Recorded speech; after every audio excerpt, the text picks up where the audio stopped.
The backyard was filled with laughter that summer afternoon, the kind that bounces off fences and makes everyone feel included.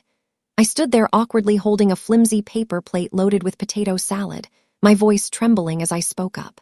"One day, Dad, I'm going to buy you a house." The words came out softer than I'd intended, almost lost in the noise of the barbecue. My father stopped mid-bite of his burger and looked at me. Then he laughed so hard, he nearly dropped his drink onto the grass. "Sweetheart, you can't even buy yourself lunch," he said loudly enough for everyone to hear. The crowd erupted. My cousins started snickering behind their hands. The neighbors exchanged knowing glances. Even my older brother, standing by the grill with a beer, snorted into his drink. I forced a smile, trying to act like I was in on the joke, but my stomach was burning with humiliation. My face felt hot under all those staring eyes. My name is Talia, and I was 26 years old that day. That moment, that laughter, that casual cruelty in front of everyone I knew became the turning point of my entire life. As the laughter finally faded into background chatter, I walked toward my beat-up car parked on the street. My legs felt shaky, like they might give out any second. I gripped the steering wheel so hard my knuckles turned completely white. In the rearview mirror, I could see him still standing there, still smirking, shaking his head like I'd just told the funniest joke he'd heard all year. "Dreams are for children, Talia," he'd always told me growing up. "You need to live in the real world." That night, sitting alone in my tiny apartment, I made a decision that would change everything. I went through my phone and deleted every distraction I could find. Social media apps, games, everything except my design app. The one where I sketched floor plans and dreamed about houses I couldn't afford. I opened a blank page and started drawing. Not for fun this time, not as a hobby, but as a promise to myself. If he thought I couldn't do it, I'd prove him wrong, even if it took everything I had. Even if it killed me trying. Growing up, I was always the creative one in the family. While my brother joined Dad's successful landscaping business right after high school, I spent my childhood building elaborate cardboard houses in the backyard. I'd use old boxes, duct tape, and markers to create whole neighborhoods. Dad would walk past them and call them trash forts, kicking them over sometimes when he needed the space. Mom never defended my creations. She'd just sigh and say, "You'll understand reality one day, honey." But I understood reality earlier than they thought. Reality was harsh and cold when the people who were supposed to believe in you didn't.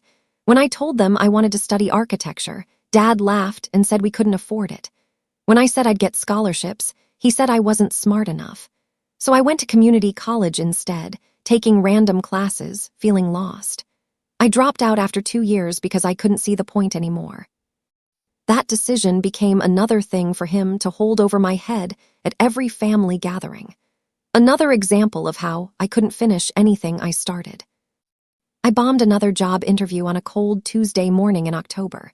The recruiter, a woman in an expensive suit, looked at my portfolio of hand-drawn house designs and shrugged dismissively.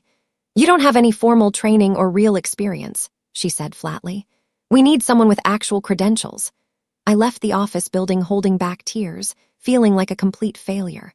On the bus ride home, squeezed between strangers, I pulled out my sketchbook to distract myself. I was working on a floor plan for a tiny, affordable home. A stranger sitting next to me, an older man with kind eyes, leaned over slightly.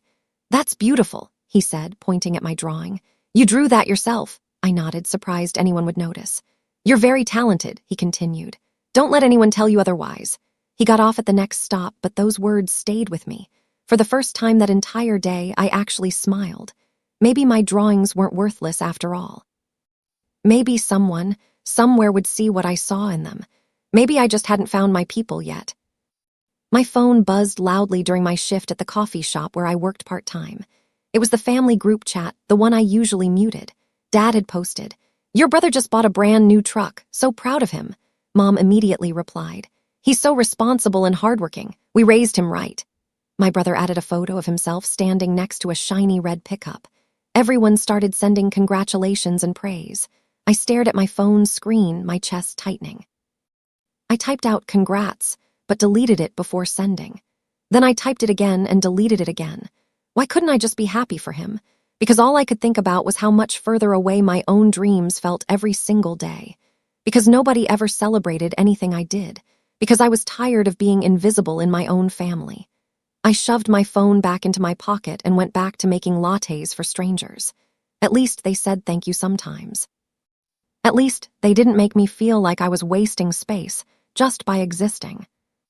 I set up a makeshift workspace in my apartment's basement storage area. It was damp and smelled like old concrete, but it was free space nobody else wanted. I dragged down a folding table I'd found on the curb, set up a cheap desk lamp, and arranged my broken laptop that took 5 minutes to start up. I had piles of graph paper, pencils, rulers, and dreams scattered everywhere. The ceiling was low and the air was stuffy, but to me, this was my office, my headquarters. I taped a handwritten note on the concrete wall in front of me. Future headquarters of Havenbuild. Havenbuild was the name I'd chosen for my imaginary company, the one that would design affordable, beautiful homes for people who couldn't afford regular houses, the one that existed only in my head and in these sketches. Most people would have called it pathetic, a grown woman playing pretend in a basement, but I didn't care anymore what most people thought. This was mine. This dream, however impossible it seemed, belonged only to me, and nobody could take it away or laugh it into nothing. Dad showed up at my apartment unannounced one Saturday morning, banging on the door until I answered. "Just wanted to see how my daughter's doing," he said, pushing past me into the apartment. He glanced around at my small living space with obvious disapproval. Then he noticed the basement door was open. Before I could stop him, he walked down the creaky stairs. I followed, my heart pounding. He stood in my makeshift office, looking around at everything I'd built. "This is what you call working." He scoffed, picking up one of my sketches. "You're 26 years old." "Talia, when are you going to grow up and get a real job?" His words hit me like physical blows. "This is real work," I said quietly. He laughed that same dismissive laugh from the barbecue. "This is a hobby. This is you wasting time while your brother is out there building a real future." When he finally left, I sat on the basement floor and cried harder than I had in years. Then I wiped my face, picked up my pencil, and drew until sunrise. I'd show him what real work looked like. I spent 3 weeks building a miniature model from cardboard and recycled wood I'd collected from construction sites. It was rough around the edges and definitely uneven, but it represented everything I'd been working toward. A small, sustainable, affordable microhome that could actually be built for under $50,000. When I finally finished it, I took dozens of photos from every angle. My hands shook as I created a social media account specifically for my designs. I posted the photos with a simple caption: "What if home ownership didn't have to cost everything? Introducing the Haven 1 prototype." I stared at my phone for hours, refreshing constantly. Nothing happened. No likes, no comments, nothing. I felt stupid for even trying. But the next morning, I woke up to a notification. One single like from a stranger named Mina, whose profile said architect-designer. It was just one person, but it felt like the entire world had suddenly noticed me. Like maybe I wasn't completely crazy after all. Like maybe someone out there understood what I was trying to do. Mina sent me a private message that changed everything. "Your concept is really fresh and needed," she wrote, "but your presentation needs work. Let me help you polish it." I stared at the message, not sure if it was real or some kind of scam. We talked on the phone that evening, and she was genuine. She was a professional architect in her 40s who'd been following sustainable housing projects for years. For the next several weeks, she guided me through everything. Professional design software, building codes, zoning laws, how to create proper pitches for investors. She spent hours on video calls teaching me things I never could have learned on my own. "Why are you helping me?" I asked her once. She smiled. "Because 10 years ago, someone helped me when nobody else would. I'm just passing it forward." I'd never even met her in person, but Mina believed in me more than my own family ever had. She saw potential where everyone else saw failure. She treated my dream like it mattered, like it was real and achievable. That made all the difference in the world. Mom called and invited me over for Sunday dinner a few weeks later. I should have known better, but I went anyway. The whole family was there. Mom, Dad, my brother, and his fiancée. I decided to show them what I'd been working on, thinking maybe they'd finally understand. I pulled out my tablet and showed them my updated designs, the ones Mina had helped me perfect. Dad barely looked up from his plate of roast chicken. "Cute drawings," he said with his mouth full. "You gonna sell those on Etsy or something?" The table erupted in laughter again. My brother choked on his water, trying not to laugh. His fiancée at least had the decency to look uncomfortable. "Actually, I'm planning to pitch these to investors," I said, trying to keep my voice steady. For a real housing company. Dad set down his fork and looked at me seriously for the first time. Talia, you need to stop this nonsense. You're embarrassing yourself. I excused myself before they could see the tears forming. In the bathroom, I stared at my reflection and made another promise.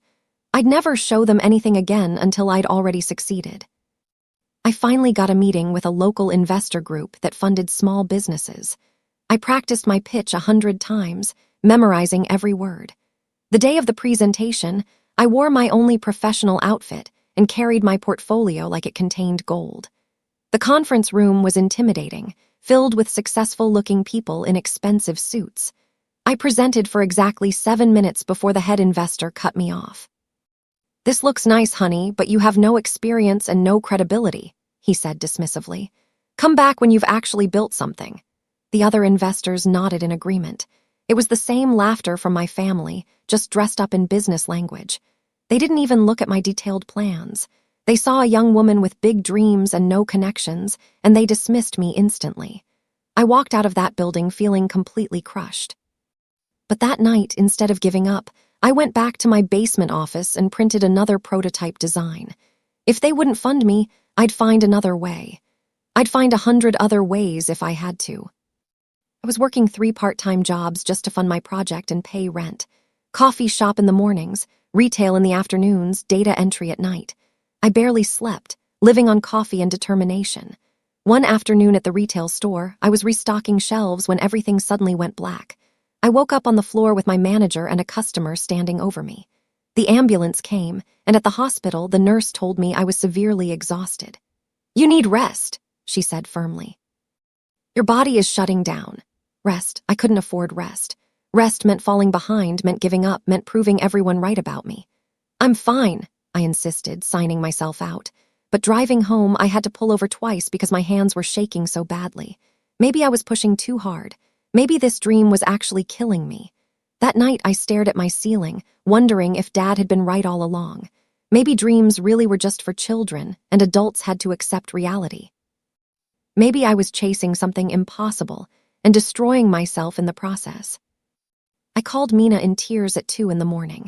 Maybe my dad's right, I sobbed into the phone. Maybe I'm chasing nothing. Maybe I should just give up and get a normal job like everyone wants. There was silence on the other end for a moment. Then Mina said something I'd never forget. Then let him be wrong longer. I didn't understand at first. What? I asked. Let him be wrong longer, she repeated calmly. Every day you keep going is another day he's wrong about you.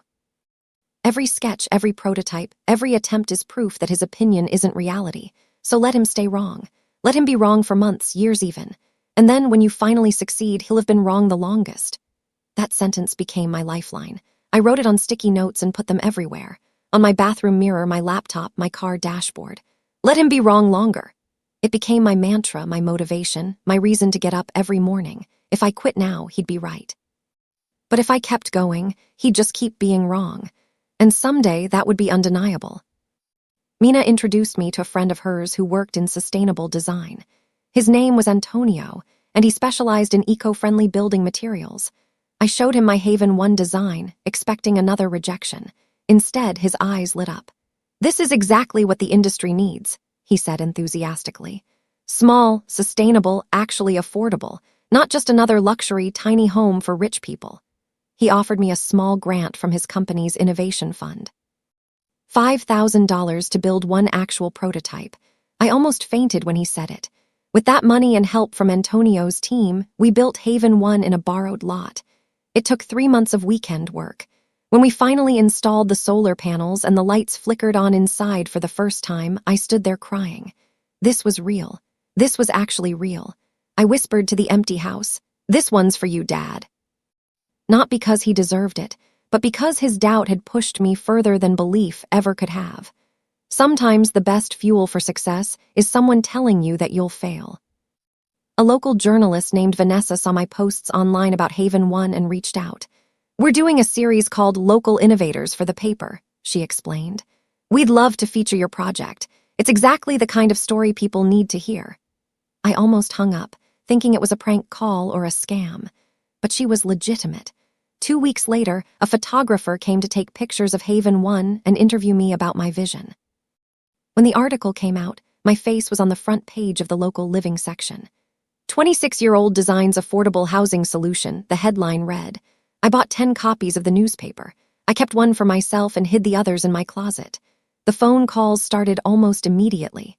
People wanted to know more, wanted to see the house, wanted to talk about affordable housing in our city. For the first time in my life, strangers were taking me seriously. They weren't laughing. They weren't dismissing me. They were actually listening, and it felt absolutely incredible. Like I'd finally found my voice after years of being told to stay quiet. Mom called me the day after the article came out. My heart raced as I answered, hoping maybe this would be the moment they finally understood. Your father saw the article, she said carefully. I waited, barely breathing. What did he say? There was a long pause. He said, it was a lucky photo, that newspapers will print anything these days. My heart sank. Even with proof right in front of him, he still couldn't admit I'd done something real. That's all he said, I asked. Well, he did keep the article, Mom admitted. He put it in his office drawer. It wasn't much, but it was something. He'd kept it. That meant some tiny part of him was paying attention, even if he'd never admit it out loud. I didn't know whether to feel hopeful or angry, so I felt both. Later that night, I looked at my own copy of the article. My father's opinion didn't change what I'd accomplished. The words were still there. The house was still real. And I was just getting started, whether he believed in me or not. I tried to scale up production and went to the bank for a business loan. I had the article, photos of Haven One, projections, everything a bank should want to see. The loan officer reviewed my application and shook his head. Too risky, he said. Come back when you have more established credit. That same week, I found out my brother had gone approved for a loan to expand Dad's landscaping business. Dad had co-signed for him without hesitation. When I asked Dad why he wouldn't do the same for me, he shrugged. Your brother's investment is sound, he explained. You're not a safe bet, Talia. I can't throw money away on pipe dreams. I hung up the phone and sat in silence for an hour. Then I made a decision that set me free. I would never ask him for anything ever again. Not money, not support, not approval, nothing. If I succeeded, it would be completely on my own. And when I handed him the keys to that house someday, he'd know I'd done it without him. That thought gave me more motivation than any support ever could have. One of the people who'd read the newspaper article sent me an unexpected email. Your idea could genuinely change low-income housing, it read. Let's talk about funding.